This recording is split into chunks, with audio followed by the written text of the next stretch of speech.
अस्सलाम वालेकुम रहमतुल्लाहि व बरकातहू।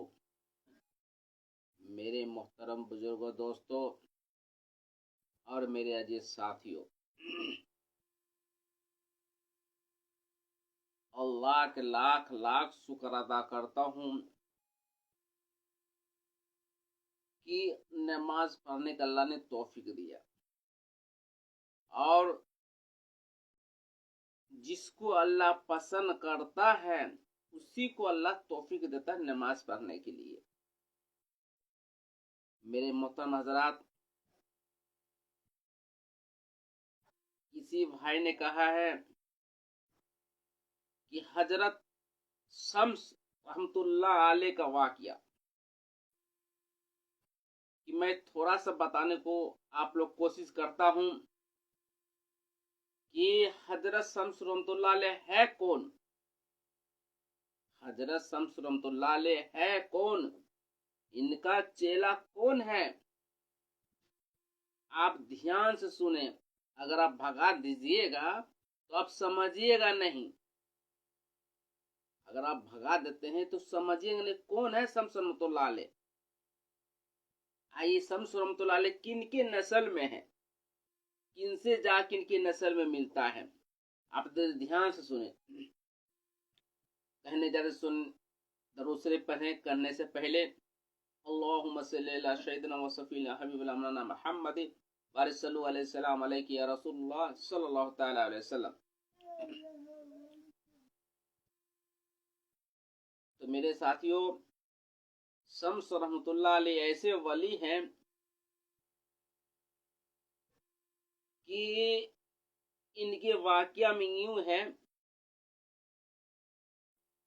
कि बगदाद में एक राजा था, उनका बेटा बहुत बीमार था।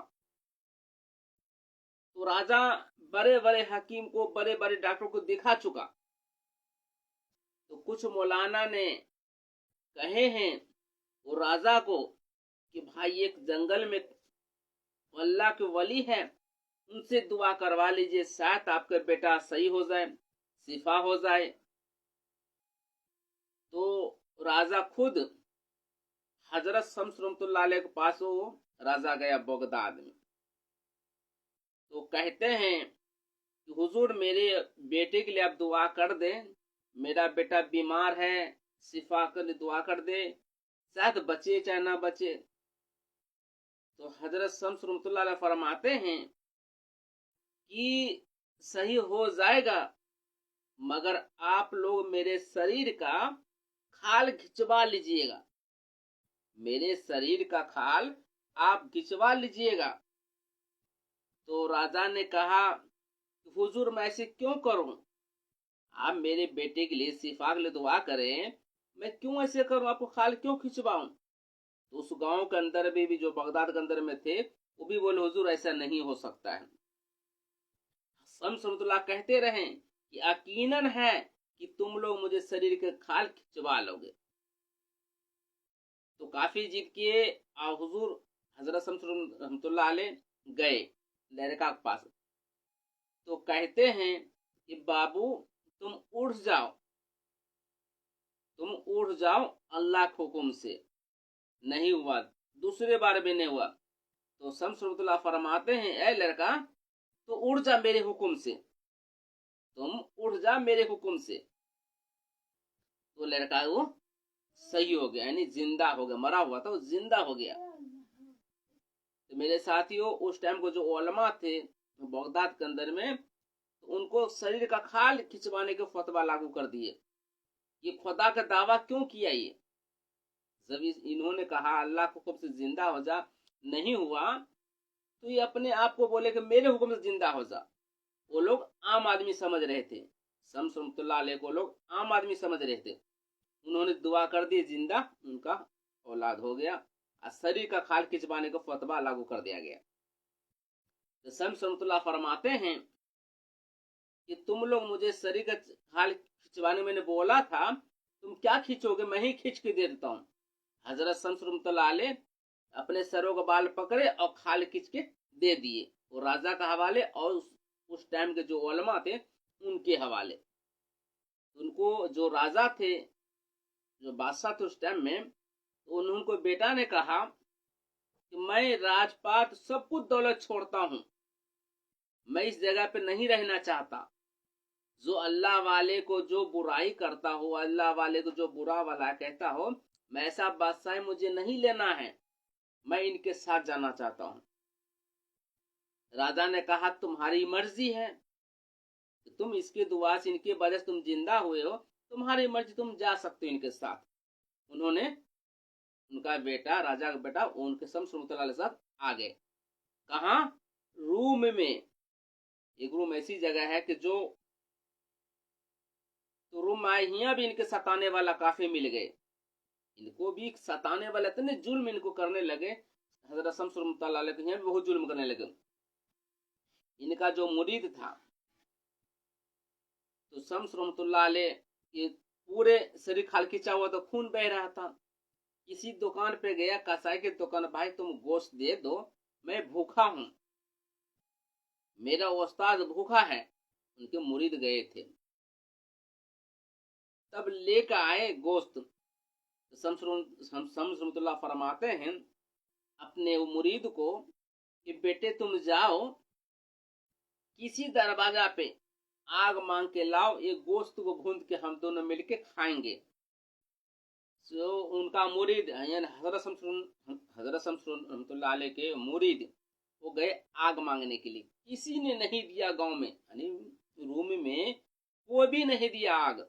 उनको इतना मारा, इनका मारा, इनके इनके इनके मुरीद को इतना मारा गया, पूरे लहू लहान, पूरे बदन खून से आए। तो शम्स रहमतुल्लाह फरमाते हैं बेटा तुम्हारे साथ किसने ऐसी हालत किया, मेरे महबूब को किसने ऐसी हालत किया है। तो उनका शागिर्द कहते हैं कि हुजूर मैं आग मांगने के लिए गया, तो मुझे गांव वाले मुझे मारे हैं। तो शम्स रहमतुल्लाह फरमाते हैं रोको। सूरज को कहते हैं शम्स रहमतुल्लाह अलैह, ऐ शम्स तू भी शम्स मैं भी शम्स। शम्स रहमतुल्लाह अलैह फरमाते हैं कि सूरज तू भी शम्स मैं भी शम्स, आग के इतना तू गर्मी पैदा कर दे कि मैं गोश्त भूंज लूं। सूरज में इतना गर्मी पैदा हुआ, इतना गर्मी पैदा हुआ है कि गोश्त भूंजा गया। तो पब्लिक आते हैं उस टाइम में, कहते हुजूर आप क्या कर रहे हैं, एक की गलती की सजा पूरे आवाम को क्यों दे रहे हैं, पूरे बदन सबको जल रहा है, खेत बागान सब कुछ जल गए, पेड़ पौधा जल गए, हुजूर क्या कर रहे हैं, एक की वजह सजा क्यों सबको दे रहे हैं। कहता मेरे महबूब को क्यों मारा। शम्स रहमतुल्लाह फरमाते हैं मेरे मुरीद को क्यों मारा, वो लोग समझा नहीं था। एक आग देने के लिए, मांगने के लिए गया, इतने में शागिर्द को मारेगा, मेरा महबूब मारेगा, इसलिए मैं गोश्त भूनता ही रहूंगा सूरज पास में रख के। गांव वाले काफी किए, पैर पकड़े कि अल्लाह का वास्ता है तो हुजूर आप सूरज कैसे रोशनी कम कर दीजिए। तो शम्स रहमतुल्लाह फरमाते हैं ऐ सूरज अपनी रोशनी और गर्मी कम कर दे कि आवाम जल चुका है। रूम में पूरे बदन सब जल चुके थे, कितने पेड़ पौधे जल गए, सूरज पास में आ गया था। तो मेरे साथियों हजरत रूम रहमतुल्लाह अलैह है कौन, जो बड़े बड़े उलमा भी जानते हैं, अनपढ़ जानते हैं ये कौन है। शम्स रहमतुल्लाह अलैह वो शख्स है मेरे साथियों कि मौलाना रूमी रहमतुल्लाह अलैह का उस्ताद है, जिन्होंने अभी काफी हदीस लिखे हैं। मौलाना रूमी रहमतुल्लाह अलैह के उस्ताद हैं शम्स रहमतुल्लाह अलैह। जब वो चेला की ये आलम है, यानी रूमी रहमतुल्लाह अलैह की, मौलाना रूमी रहमतुल्लाह अलैह की ये आलम में कितने हदीस लिख चुके हैं, तो उनका उस्ताद के कितने पावर होगी। जब शागिर्द कितने पावर है, उस्ताद की कितनी पावर होगी। जब उस्ताद कितनी पावर है, उनके उस्ताद की कितनी पावर होगी। रूमी शम्स रहमतुल्लाह अलैह के नस्ल सिलसिले में जाके मिलते हैं हजरत अली से। हजरत अली के नस्ल में ये पैदा हुए, हजरत शम्स रहमतुल्लाह अलैह। मेरे साथियों अल्लाह पाक कुरान में फरमाता है जो मेरे वली की खिलाफ जो मेरे वली के बारे कुछ कहता हो, गुबाम भी उमाम कुछ भी ख्याल, गंदा ख्याल कुछ कहता हो, तो वो हमसे जंग करे। अल्लाह फरमाता है मेरे वली से, मेरे महबूब से जो दुश्मनी करे वो हमसे दुश्मनी कर रहा है। कुरान में खुद अल्लाह फरमाता है कि जो मेरे महबूब से दुश्मनी करेगा वो हमसे दुश्मनी, हमसे लड़ाई करे। अल्लाह से कौन लड़ाई करेगा? किसकी पावर है? किसी का नहीं है। इतने अल्लाह वाले हैं। शम्स रहमतुल्लाह अलैह इनके नस्ल मिले हैं, सैयद घराने का है, सैयद घराने का हजरत शम्स रहमतुल्लाह अलैह। अल्लाह से दुआ। हाँ, एक बात कह दो चलते चलते कि हदीस में, एक और हदीस में आया है कि जो इंसान आलिम के पास जाए, जो शख्स आलिम के पास जाए वो दिल संभाल के जाए, दिल थाम के जाए। जो आलिम के पास जाए दिल थाम के जाए, दिल थामे संभाले, जवान संभाल के जाए। और वली के बारगाह में जाए तो जवान, वली के बारगाह में जाए दिल संभाल के जाए, उलमा के बारगाह में जाए तो जवान संभाल के चले कि खुदा न खास्ते वाजिब अगर एक भी अल्फाज कुछ गलत निकल जाता हमसे, हम पे फतवा लागू हो जाएगा। इसीलिए मेरे साथियों, कहीं पे देखिएगा खंभे पे, बिजली खंभे पे लिखा रहता है ये खतरा है। क्या है इसके वजह? एक बिजली के खंभे पे लिख दे खतरा, आगे बढ़ेंगे तो खतरा होगी। इसी तरह समझाने के लिए है, ये बिजली के खंभे के पास जाते तो खतरा लिखा रहता है, जान का खतरा है। वली के बारगाह में जाए तो ईमान का खतरा है, उलमा के बारगाह में जाए तो जान का खतरा है, जान का खतरा। वो उलमा से जरा सोच समझ के बात करें, हम कुछ किस तरह बात कर रहे हैं। वली के बारगाह में जाए तो दिल संभाल कर जाए कि दिल से मेरे कोई अल्फाज गलत ना हो जाए। अल्लाह से दुआ करता हूँ कहने जाते मुझे भी अल्लाह अमल करने की तौफीक दे। जो हालत है मुल्क में चल रहा है, सभी जगह पूरी दुनिया में दंगा फसाद लड़ाई हो रहा है, आपस में लड़ाई, ये आखिरी वक्त चल रहा है। ये कयामत की निशानी मेरे साथियों, ये कयामत की निशानी। आपस में पूरे दुनिया में जंग छिड़ रहा है। कहीं मस्जिद को शहीद कर दिया गया, मुसलमान को शहीद कर दिया गया, कहीं मस्जिद को गवर्नमेंट का जरिया ले रहा है। क्या है ये? हम पे जुल्म हो रहा है। अल्लाह से दुआ करे तमाम मुसलमान इस मुल्क के लिए, खास इंडिया के लिए, पूरी दुनिया के लिए दुआ करे, आपस में मिल रहने की तौफीक दे। हमेशा कर वीडियो को लाइक करे, सब्सक्राइब करे, शेयर करे। अगर मेरे यूट्यूब पे देख रहे हैं तो सूफी रहमत की तकरीर, उस पर लाइक करे, सब्सक्राइब करे, शेयर करे। बस शेयर करने इसलिए हमेशा कहता हूँ, किसी भाई के पास ये नेकी मैसेज जाएगा, वो अगर अमल करते हैं आपको भी नेकी मिलेगा, मुझे भी नेकी, आखिरत में ही काम आने वाला है। दुनिया की दलो दुनिया में रह जाएगा, आखिरत में ही काम आने वाला है मेरे साथियों। अगर फेसबुक पे देख रहे हैं तो जाकर फॉलो करें और दोस्तों बात फैलाए। दीन है सीखो और सिखाओ, दीन है सीखो और सिखाओ।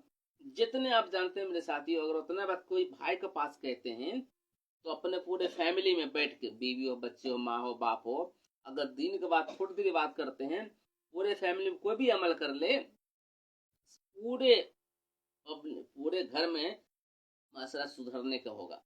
खुद अमल करेंगे तो हम बीवी बच्चे कह सकते हैं अमल करने के लिए, खुद अमल नहीं करेंगे तो हम बाल बच्चे के भी नहीं कर सकते अमल करने के लिए। अल्लाह से दुआ करता हूँ कहने जाते सुनने का अमल करने की तौफीक दे। भाई अभी मैं सफ़रे में हूँ, इंशाअल्लाह बहुत जल्दी सफ़र ख़त्म हो जाएगी, फिर अपने जहाँ मेरा स्टडी बना हुआ, जहाँ मेरा रूम है पूरे बैनर के साथ में है, वहाँ पर इंशाअल्लाह आपको कोशिश करूँगा लाइव वीडियो दिखाने के लिए। अल्लाह से दुआ करता हूँ अल्लाह ने काम करने की तौफीक दे। और इस नाचीज़ के पहले भी कहे तो वीडियो बना था, ये नाचीज़ का मकसद नहीं है। जितने मुसलमान जा चुके हैं बहालत ईमान पे, अल्लाह उन सबको जन्नत में अल्लाह ताला दर्जाते। जो हमारे अम्मी हैं, नानी नाना, जितने हमारे खानदान बच्चे बूढ़े जवान हो इंतकाल फरमाए ईमान पे, उन सबको जन्नत में अल्लाह दर्जा दे। अस्सलाम वालेकुम।